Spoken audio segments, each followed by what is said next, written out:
Hi, this is Jeff Curto, and welcome to episode number 62 of Camera Position, a podcast about the creative side of photography. Well, I'm holding in my hand a book that I have liked for a long time, Robert Adams' book. Robert Adams, a photographer and a writer, the book entitled Beauty in Photography, Essays in Defense of Traditional Values. And what this book is really a collection of smaller essays that Adams has written about photography, collected into book form. And one of them, in fact, the one that the book takes its title from, is called Beauty in Photography. And I thought I would start out a short conversation here about beauty in photography by talking about Robert Adams' book and reading a little passage from it. If the goal of art is beauty, writes Adams, and we assume that the goal is sometimes reached, even if always imperfectly, how do we judge art? Basically, I think, by whether it reveals to us important form that we ourselves have experienced, but to which we have not paid adequate attention. Successful art rediscovers beauty for us. One standard, then, for the evaluation of art is the degree to which it gives us a fresh intimation of form. For a picture to be beautiful, it does not have to be shocking, but it must in some significant respect be unlike what has preceded it. This is why an artist cannot afford to be ignorant of the tradition within his medium.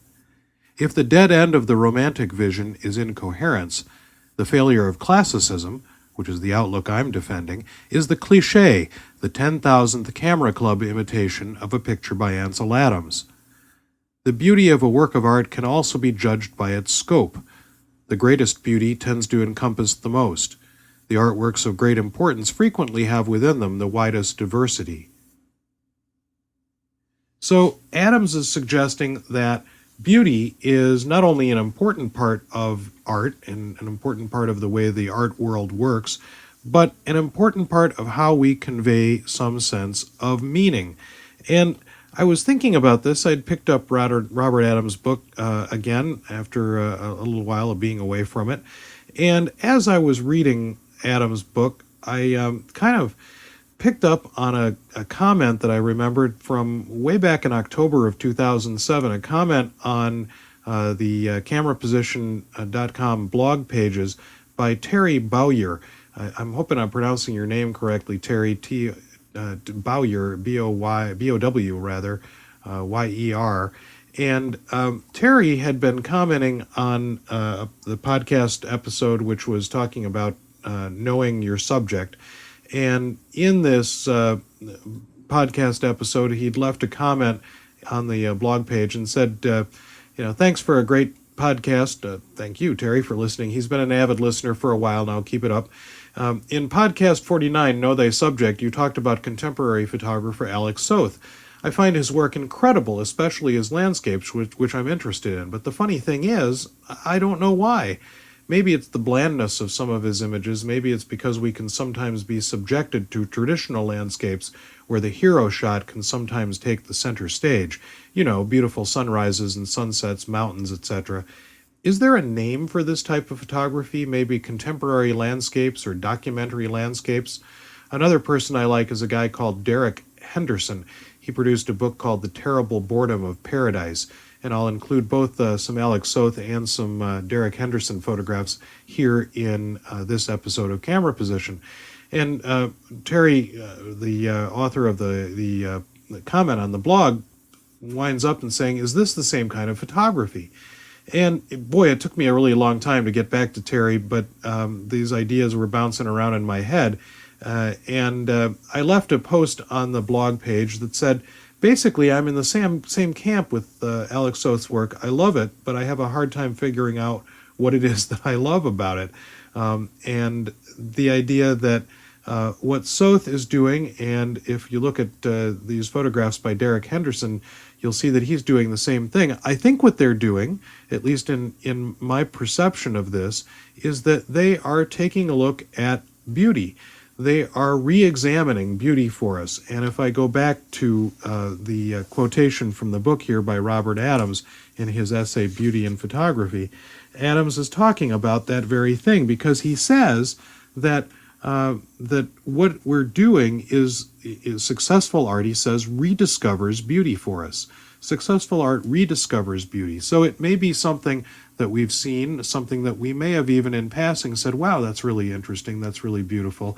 And I think what Soth and Henderson and other photographers like them are doing is examining this sort of beautiful idea, and the idea of what beauty is and how we perceive it, how we use it, what we do with it.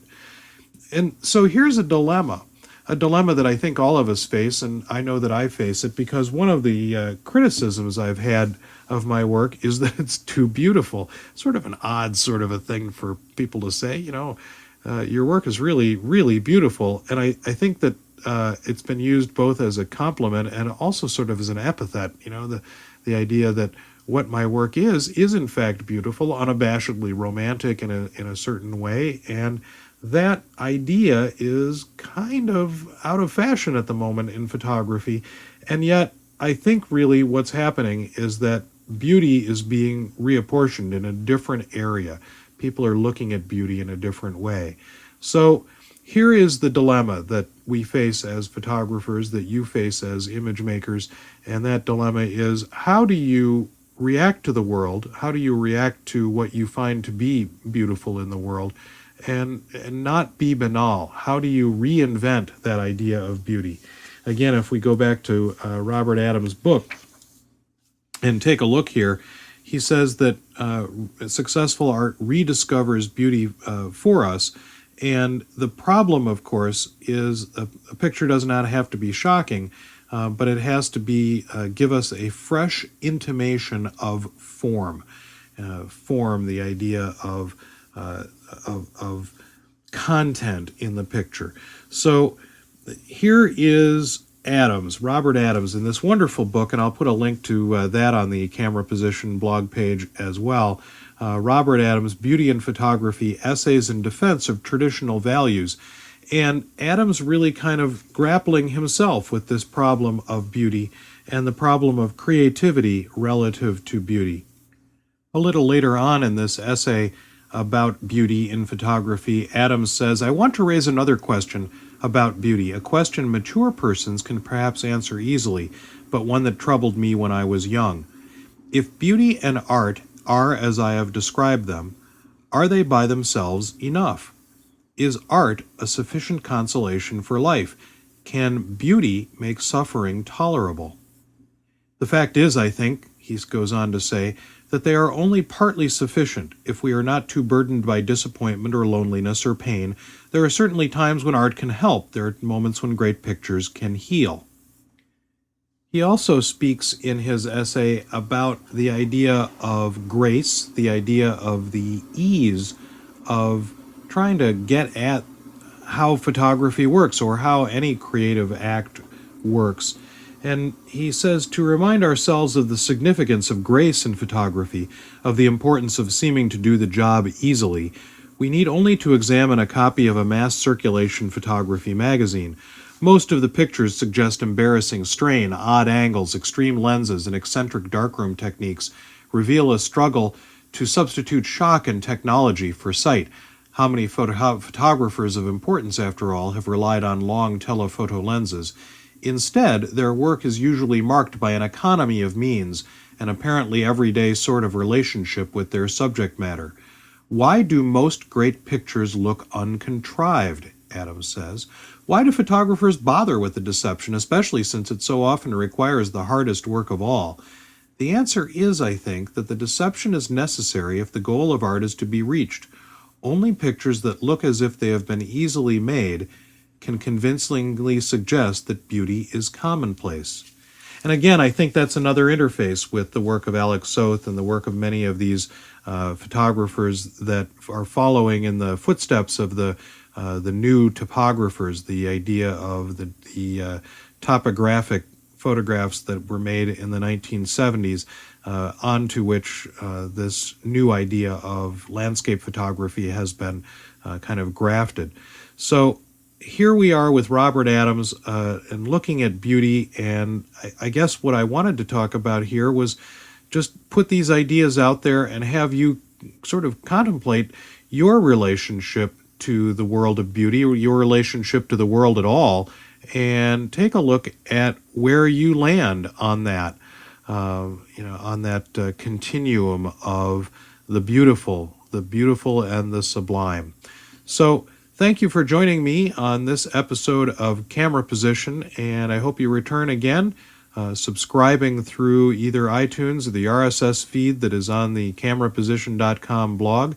And we look forward to seeing you again on the next episode of Camera Position, a podcast about the creative side of photography. Camera Position is a proud member of the Photocast Network, your photo resource in the potosphere. photocastnetwork.com